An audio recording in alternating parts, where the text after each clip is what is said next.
अस्सलाम वालेकुम। इस दुनिया में 6,909 ज़बानें बोली, सुनी और समझी जाती हैं। ज़्यादातर इंसान ज़िंदगी में 3 से 4 ज़बानें ही सीख और समझ सकता है। दुनिया में एक ऐसी ज़बान है जो हैरत अंगेज़ है। अगर आप इसको समझ जाएं तो आप किसी की बात भी समझ सकते हैं। हम किसी के बोलने से वही समझ सकते हैं जो लोग बोल रहे होते हैं, मगर इस ज़बान से हम वो समझ सकते हैं जो लोग अपने अंदर ही बोल रहे होते हैं। अगर हम लोगों के अंदर की बात सुनना और समझना चाहते हैं तो उनके अंदाज और जज्बात को समझना चाहिए। इस ज़बान से हम समझ सकते हैं कि वो खुशी में है या गम में, मुतमिन है या परेशान, परसकून है या बेचैन, वो क्या महसूस कर रहे हैं, वो क्या सोच रहे हैं, अच्छा सोच रहे हैं या बुरा। अगर हम ये समझना चाहते हैं तो हमें ये ज़बान ज़रूर सीखनी चाहिए। दुनिया में कामयाब वही लोग होते हैं जो दूसरों के मिजाज को समझने की सलाहियत रखते हैं और इसी के मुताबिक बात करनी चाहिए। हमें ज़िंदगी में लोगों को समझने के लिए उनके अंदाज को समझने पर ध्यान देना चाहिए, जिसे हम फेस एक्सप्रेशन या बॉडी लैंग्वेज कहते हैं। इनकी हरकत को समझकर इंसान के जज्बात और रवैयों का अंदाज़ा लगाया जा सकता है। हम एक ऐसे तरीके पर बात करते हैं जिसको समझकर इंसान लोगों के मिजाज और अंदाज को समझ सकते हैं। माहिर नफ्सियात का कहना है इंसान जिस अंदाज में बैठता है उससे उसके मूड का अंदाज़ा लगाया जा सकता है। इस बात से उसके जज्बात और एहसासात का अंदाज़ा लगाना मुश्किल नहीं होता। असल में इंसान के बैठने का अंदाज गैर इरादी होता है।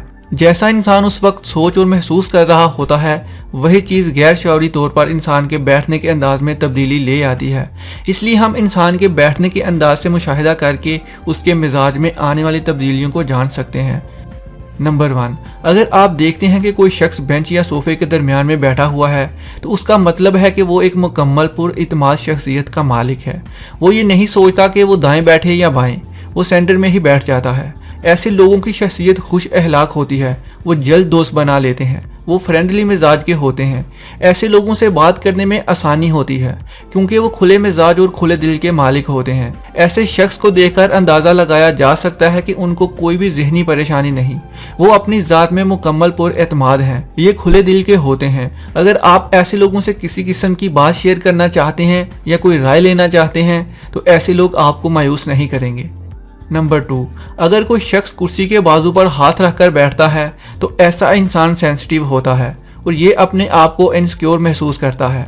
ऐसे लोग अपने इर्द गिर्द के हालात से बाखबर होते हैं। कुर्सी के बाजू पर हाथ रखने से उन्हें नफ्सियाती तौर पर मजबूत और हिफाजत महसूस होती है। ये लोग संजीदा मिजाज के भी होते हैं। नंबर 3, अगर किसी ने अपने बाजू सीने पर बांध रखे हैं तो इस बात से अंदाज़ा होता है कि ये लोग जहनी तौर पर मजबूत और कॉन्फिडेंट होते हैं और अपने आप को महफूज ख्याल रखते हैं। एक लिहाज से अपने बाजू से खुद को मजबूत किया होता है। आमतौर पर ऐसी पोजीशन में बैठने वाले लोग गौर फिक्र और संजीदा तबीयत के मालिक होते हैं। किसी चीज़ का तज्जिया करने में भी माहिर होते हैं। इनके सोचने की अप्रोच ज़्यादा होती है। ऐसे लोग शानदार खूबसूरत शख्सियत के मालिक होते हैं, अपनी ज़ात में परसकून और हकीकत पसंद होते हैं। ये लोग हमेशा खुश रहने वाले होते हैं। नंबर 4, जो लोग एक टांग पर दूसरी टांग रखकर बैठते हैं और एक टांग को हिलाते रहते हैं, ये लोग ऑर्गेनाइजर और वक्त के पाबंद होते हैं और दूसरों से भी यही तवक्का रखते हैं। ऐसे लोग अपने वादे ज़रूर पूरे करते हैं और मुश्किल हालात में खुद को परसकून रखते हैं। ऐसे लोग बारीकी से हर चीज़ का जायज़ा लेते हैं और इसीलिए इनकी ऑब्जर्वेशन पावर अच्छी होती है, इसलिए किसी मसले का हल आसानी से निकाल लेते हैं।